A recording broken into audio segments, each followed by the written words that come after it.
Hello बच्चा party, welcome back to my YouTube channel academic bytes. आज हम इस वीडियो में डिस्कस करने वाले हैं क्लास 7 साइंस का चैप्टर 3 हीट के मल्टीपल चॉइस क्वेश्चन यानी कि एमसीक्यूज। वीडियो स्टार्ट करने से पहले अगर आपने वीडियो को लाइक नहीं किया तो प्लीज वीडियो को लाइक, शेयर और चैनल को सब्सक्राइब जरूर कर दें और बेल आइकन को प्रेस करना ना भूलें ताकि आपको सभी वीडियो की नोटिफिकेशन टाइम टू टाइम मिलती रहे। Now let's start the question. तो हमारा फर्स्ट क्वेश्चन है, A marble tile would feel cold as compared to a wooden tile on a winter morning because the marble tile। तो जो marble की tile होती है वो ज्यादा ठंडी फील होती है किसके मुकाबले में, जो वुडन टाइल होती है यानी कि जो लकड़ी की टाइल होती है सर्दियों में। तो ऐसा क्यों होता है? क्योंकि जो मार्बल टाइल होती है वो हीट की बेटर कंडक्टर होती है वुडन टाइल के मुकाबले। तो इसका करेक्ट आंसर क्या हो जाएगा? Option number A, marble tile is a better conductor of heat than the wooden tile. Okay, next question है, Paheli and Buzo measured their body temperature. Paheli found hers to be 98 degree Fahrenheit and Buzo recorded 37 degree Celsius. Which of the following statement is true?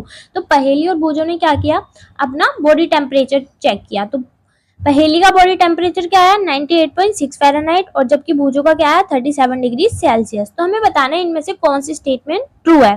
तो इसमें से जो statement number C है वो true होगी। Both have a normal body temperature, क्योंकि यहाँ पे यूनिट्स अलग अलग है दोनों की। यहाँ पे फ़ारेनहाइट यूज किया गया, यहाँ पे डिग्री सेल्सियस। तो फ़ारेनहाइट में हमारी जो बॉडी का नॉर्मल टेम्परेचर होता है वो क्या होता है? 98.6 डिग्री फ़ारेनहाइट और जबकि सेल्सियस में क्या होता है? 37 degree Celsius. Okay, next question है, what is the normal body temperature in Celsius. तो अभी मैंने आपको बताया कि सेल्सियस में हमारा body temperature, normal body temperature क्या होता है?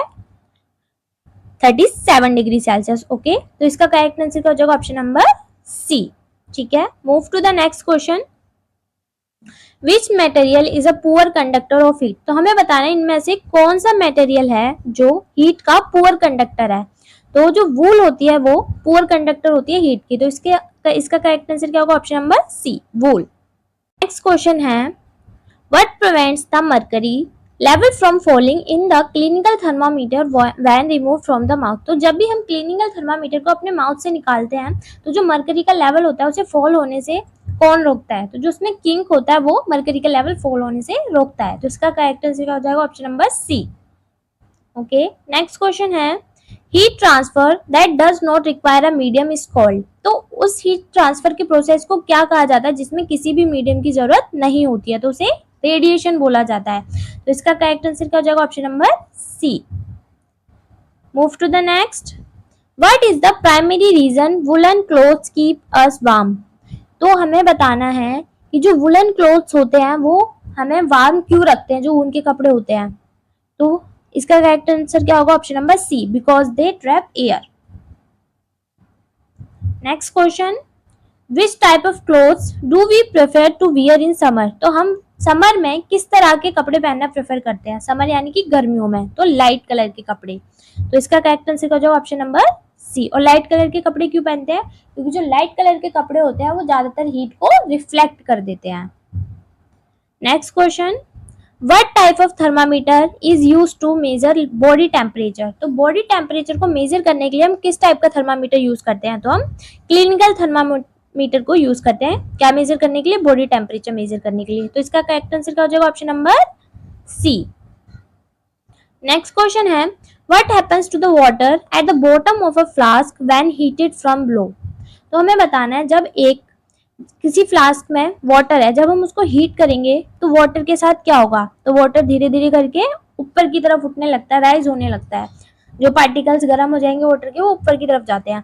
तो इसका करेक्ट आंसर क्या हो जाएगा? Option number C, it rises. Okay, move to the next question, which part of the clinical thermometer contains mercury. तो हमें बताना है कि क्लिनिकल थर्मामीटर के किस पार्ट में मरकरी होती है। तो जो उसमें बल्ब लगा होता है उसमें ही मरकरी होती है। तो इसका करेक्ट आंसर क्या हो जाएगा? Option number C, the bulb. Okay, next question है, what phenomena explains why hot water rises. तो कौन सा फिनोमिना ये एक्सप्लेन करता है कि जो हॉट वाटर है वो राइज मतलब ऊपर की तरफ उठता है? तो कन्वेक्शन ये डिस्क्राइब करता है या फिर एक्सप्लेन करता है। तो इसका करेक्ट आंसर क्या हो जाएगा? Option number B, convection. Okay, next question है, Why are light color clothes are more comfortable in the summer। तो तो गर्मियों में हमें बताना है जो लाइट कलर के क्लोथ्स होते हैं वो ज्यादा कंफर्टेबल क्यों होते हैं, क्योंकि वो ज्यादातर हीट को रिफ्लेक्ट कर देते हैं। तो इसका करेक्ट आंसर क्या हो जाएगा, option number C, because they reflect most of the heat. Next question है what is the purpose of the kink in the clinical thermometer. तो क्लिनिकल थर्मामीटर में जो किंक होती है उसका पर्पस क्या होता है। जो किंक होती है वो जो मर्करी का लेवल होता है उसे वापस फॉलिंग बैक होने से रोकती है। तो इसका करेक्ट आंसर हो जाएगा option number C, to prevent mercury from falling back. Okay, next question है Why should a clinical thermometer not be used to measure high temperature? तो हमें बताना है जो क्लिनिकल थर्मामीटर होता है उसे हम हाई टेम्परेचर को मेजर करने के लिए क्यों यूज नहीं कर सकते हैं, क्योंकि उसमें इतनी हाई रेंज होती ही नहीं है कि हम हाई टेम्परेचर को मेजर कर सके। इसलिए इसका करेक्ट आंसर क्या हो जाएगा, option number B, it does not have a high enough range. Okay, move to the next question. Why are stainless steel pans often provided with copper bottoms? तो जो स्टेनलेस स्टील पेन्स होते हैं वो ज्यादातर copper के bottom के साथ क्यों प्रोवाइड किए जाते हैं। तो हीट जो कॉपर होता है वो हीट का बेटर कंडक्टर होता है, तो हीट कंडक्शन को इम्प्रूव करने के लिए जो बॉटम है वो किसके बनाए जाते हैं, कॉपर के। तो इसका करेक्ट आंसर क्या हो जाएगा, to improve heat conduction. Okay, move to the next question.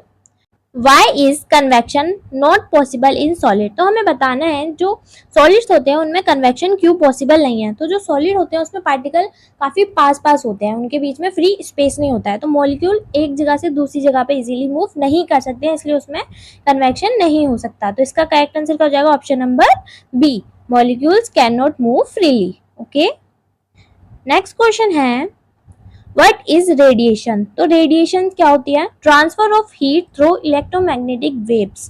ठीक है, तो इसका करेक्ट आंसर क्या हो जाएगा, ऑप्शन नंबर सी। तो जो हीट का ट्रांसफर होता है विदाउट एनी मीडियम, किसके थ्रू, इलेक्ट्रोमैग्नेटिक वेव्स के थ्रू, उसे क्या बोला जाता है, रेडिएशन बोला जाता है। Okay, move to the next question. What property of dark colour clothes makes them suitable for winter. तो जो डार्क कलर क्लोथ्स होते हैं उनकी कौन सी प्रॉपर्टी होती है कि वो सूटेबल होते हैं कब पहनने के लिए, विंटर्स यानी कि सर्दियों में पहनने के लिए, क्योंकि वो क्या करते हैं, ज्यादातर हीट को एब्जॉर्ब कर लेते हैं। तो इसका करेक्ट आंसर क्या हो जाएगा, option number B, they absorb more heat, ज्यादा हीट को एब्जॉर्ब करते हैं, इसकी वजह से हमारी बॉडी को वो वार्म रखते हैं, इसलिए हम उन्हें प्रेफर करते हैं कब पहनना, सर्दियों में पहनने के लिए। Okay, move to the next question. Next question है Why do we use a clinical thermometer for measuring body temperature? तो हम अपनी बॉडी के जो टेम्परेचर को मेजर करने के लिए क्लिनिकल थर्मामीटर ही क्यों यूज करते हैं। तो इसका करेक्ट आंसर हो जाएगा option number C, it is design for accurate reading of body temperature, क्योंकि जो क्लिनिकल थर्मामीटर होता है वो इस हमारी बॉडी टेम्परेचर को मेजर करने के लिए ही डिजाइन हुआ है। ओके, नेक्स्ट क्वेश्चन है Why should the bulb of a thermometer not touch the sides of the container? तो जब भी हम थर्मामीटर से किसी भी कंटेनर का जो टेम्परेचर मेजर कर रहे हो उसका बल्ब को उसकी साइड से टच नहीं होने देना चाहिए। तो ऐसा क्यों नहीं होने देना चाहिए, टू इंश्योर एक्यूरेट मेजरमेंट, ताकि हमें जो भी मेजरमेंट है वो बिल्कुल एकदम ठीक मिले। तो इसका करेक्ट आंसर क्या हो जाएगा, option number B. Okay, next question, What does it mean if two objects at different temperature are brought into contact? तो हमें बताना है कि जब दो ऑब्जेक्ट जिनका क्या डिफरेंट टेम्परेचर है, दोनों ही अलग अलग टेम्परेचर के हैं, उनको जब एक दूसरे के कांटेक्ट में लाया जाएगा तो इसका क्या मतलब है। तो हीट हमेशा जो ज्यादा गर्म होता है उससे जो कम गर्म होता है उसकी तरफ ट्रांसफर होती है। तो इसका करेक्ट आंसर क्या हो जाएगा, option number A, heat will flow from the warmer to the cooler object. तो जो ऑब्जेक्ट ज्यादा गर्म है उससे हीट ट्रांसफर होकर कहाँ चली जाएगी, जो ऑब्जेक्ट ठंडा है। ओके, नेक्स्ट क्वेश्चन है व्हाट इज लैंड ब्रीज। तो लैंड ब्रीज क्या होती है, जो ठंडी ठंडी हवाएं लैंड से सी की तरफ चलती है रात के टाइम, उन्हीं को क्या बोला जाता है, लैंड ब्रीज बोला जाता है। तो इसका करेक्ट आंसर क्या हो जाएगा, option number C. Okay, next question है what does a sea breeze bring. तो जो सी ब्रीज होती है वो क्या लेके आती है, तो जो सी ब्रीज होती है वो वार्म एयर को लेके आती है, कहाँ से, सी से, और वो भी कब, किस टाइम पर, दिन के टाइम। तो इसका करेक्ट आंसर क्या हो जाएगा, option number A. Okay, next question है Why do people living in coastal areas experience sea breezes? तो जो लोग कोस्टल एरियाज में रहते हैं वो सी ब्रीज को क्यों एक्सपीरियंस करते हैं। तो क्योंकि जो लैंड होता है वो जल्दी ही हीट अप भी हो जाता है और कूल डाउन भी उतनी ही जल्दी हो जाता है किसके मुकाबले, सी के मुकाबले। इसलिए कोस्टल एरिया में रहने वाले लोगों को सी ब्रीज एक्सपीरियंस होती है। ओके, तो इसका करेक्ट आंसर क्या हो जाएगा, option number B, the land heats up and cools down more quickly then the sea. Okay, next question है what causes convection current in water. तो हमें बताना है कि पानी में कन्वेक्शन जो करंट होते हैं वो किस वजह से होते हैं। तो कन्वेक्शन करंट इसलिए होते हैं जब हम पानी को गर्म करते हैं तो जो हॉट वाटर होता है वो ऊपर की तरफ जाता है और कोल्ड वाटर सिंकिंग मतलब नीचे की तरफ आता है। तो इसका करेक्ट आंसर क्या हो जाएगा, option number B, hot water rising and cold water sinking. Okay, next question, which of the following is not a method of heat transfer. तो हमें बताना है इनमें से कौन एक हीट ट्रांसफर का मेथड नहीं है। तो हीट ट्रांसफर के 3 मेथड होते हैं, कौन कौन से, कंडक्शन, कन्वेक्शन एंड रेडिएशन। तो इसका करेक्ट आंसर का जगह option number C, compression heat transfer का मेथड नहीं है। Okay, move to the next, what is an insulator. तो हमें बताना है एक इंसुलेटर क्या होता है। एक इंसुलेटर वो मटेरियल होता है जो अपने थ्रू हीट को पास नहीं होने देता है। तो इसका करेक्ट आंसर का जगह option number B, a material that does not allow heat to pass through easily. Okay, move to the next question, what type of heat transfer is experienced when you feel that the heat from a fire without touching it। तो हमें बताना है कि जब आप किसी fire के पास बैठो आपको हीट फील हो रही है विदाउट उसको टच किए, तो ये किस तरह का हीट ट्रांसफर का मेथड है। तो रेडिएशन से जब हीट ट्रांसफर होती है हमें किसी भी मीडियम की जरूरत नहीं होती है, ना उसके कांटेक्ट में आने की जरूरत होती है। तो इसका करेक्ट आंसर क्या हो जाएगा, ऑप्शन नंबर सी, रेडिएशन के थ्रू हीट ट्रांसफर हो रही है। Okay, next question, which material is consider a good conductor of heat. तो हमें बताना है इन चारों में से कौन सा मटेरियल है जो कि हीट का गुड कंडक्टर हो सकता है। तो इसका करेक्ट आंसर क्या हो जाएगा, option number C, copper. Okay, next question है what device is used to measure temperature. तो हमें बताना है इनमें से कौन से डिवाइस को हम टेम्परेचर को मेजर करने के लिए यूज करते हैं। तो इस क्वेश्चन का आंसर आप सबको कमेंट सेक्शन में कमेंट करके बताना है। Okay, now move to the next question, which phenomena explains why it is cooler at the seaside during the day। तो हमें बताना है इनमें से कौन सा फिनोमिना एक्सप्लेन करता है कि सी साइड में दिन के टाइम ठंडा क्यों रहता है। तो सी ब्रिज की वजह से दिन के टाइम वहां पर ठंडा फील होता है। तो इसका करेक्ट आंसर क्या हो जाएगा, option number C. Okay, move to the next, why are buildings in hot climates often painted white। तो हमें ये बताना है कि हॉट क्लाइमेट्स होते हैं जहां पर वहां पे ज्यादातर बिल्डिंग्स को व्हाइट कलर से पेंट क्यों किया जाता है, क्योंकि जो व्हाइट कलर होता है वो ज्यादातर हीट को रिफ्लेक्ट कर देता है। तो इसका करेक्ट आंसर क्या हो जाएगा, option number A, to reflect heat. Okay, next question है what kind of thermometer is used to measure very high temperature that are not suitable for clinical thermometer। तो हमें ये बताना है कि बहुत ही ज्यादा हाई टेम्परेचर को मेजर करने के लिए हम किस तरह का थर्मामीटर यूज करते हैं। तो हम लेबोरेटरी थर्मामीटर को यूज करते हैं। तो इसका करेक्ट आंसर क्या हो जाएगा, option number C. Next question है why it is recommended to wear several layers of clothing in winter। तो हमें ये बताना है कि विंटर्स में यानी कि सर्दियों में ये रिकमेंड क्यों किया जाता है कि हमें कई लेयर पहननी है कपड़ों की, क्योंकि जो मल्टीपल लेयर्स होती हैं वो एयर को ट्रैप कर लेती है अपने बीच में। और एयर क्या होती है, गुड इंसुलेटर होती है हीट की। इंसुलेटर क्या होते हैं, अपने थ्रू हीट को पास होने ही नहीं देते हैं, इसलिए हमारी बॉडी वार्म फील करती है। तो इसका करेक्ट आंसर क्या हो जाएगा, option number B, multiple layers trap air which is a good insulator. Okay, now move to the next question, how does heat travel from the sun to the earth. तो हमें बताना है किस method से heat जो है वो सन से अर्थ पे ट्रेवल करती है। तो कोई मीडियम नहीं है ना यहाँ पर, तो कैसे ट्रेवल करेगी हीट, रेडिएशन के थ्रू। तो इसका करेक्ट आंसर क्या हो जाएगा, ऑप्शन नंबर सी।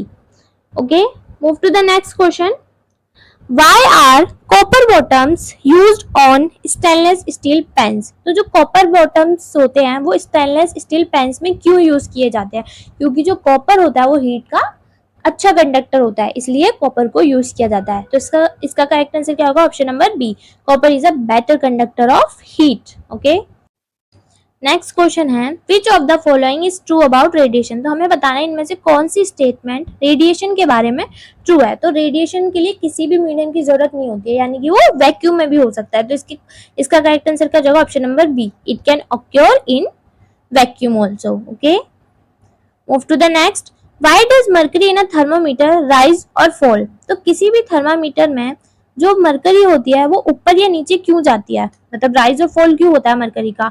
तो जो अगर इन्वायरमेंट का टेम्परेचर जब चेंज होता है, अगर इंक्रीज होता है तो वो राइज होने लगती है और कम होता है तो वो मरकरी का लेवल फॉल होने लगता है। तो इसका करेक्ट आंसर क्या हो जाएगा option number B, due to the temperature of the environment. Okay, move to the next question. What is the main function of the kink in clinical thermometer. तो हमें बताना है जो क्लिनिकल थर्मामीटर में kink होती है उसका मेन फंक्शन क्या होता है। तो वही मरकरी का जो लेवल है वो जल्दी से एकदम से फॉलिंग बैक होने से रोकती है। तो इसका करेक्ट आंसर हो जाएगा option number B, to prevent mercury from falling back too quickly. Okay, next question है which of the following material is a good insulator. तो हमें इनमें से बताना है कौन सा मटेरियल गुड इंसुलेटर है। तो इसका करेक्ट आंसर का जगह ऑप्शन नंबर सी, प्लास्टिक एक अच्छा इंसुलेटर है। Move to the next. Why is convection not possible in solid. तो हमें बताना है कि सॉलिड में कन्वेक्शन क्यों पॉसिबल नहीं है। तो मैंने अभी ये क्वेश्चन, इस टाइप का क्वेश्चन अभी पहले भी आया था, तो मैंने आपको बताया था मॉलिक्यूल जो सॉलिड में होते हैं वो काफी पास पास होते हैं, उनके बीच में स्पेस नहीं होता है, इसलिए मॉलिक्यूल एक जगह से दूसरी जगह पे इजीली मूव नहीं कर सकते, इसलिए कन्वेक्शन नहीं हो सकता उसमें। तो इसका करेक्ट आंसर क्या हो जाएगा option number A. Okay, molecules are tightly packed and can not move freely. Okay, that's it for the video. I hope ये वीडियो आपको अच्छी लगी होगी। अगर ये वीडियो आपके लिए हेल्पफुल है तो प्लीज़ वीडियो को लाइक, शेयर और चैनल को सब्सक्राइब जरूर कर दें और कमेंट सेक्शन में कमेंट करके जरूर बताएं कि नेक्स्ट वीडियो किस टॉपिक पे बनानी है।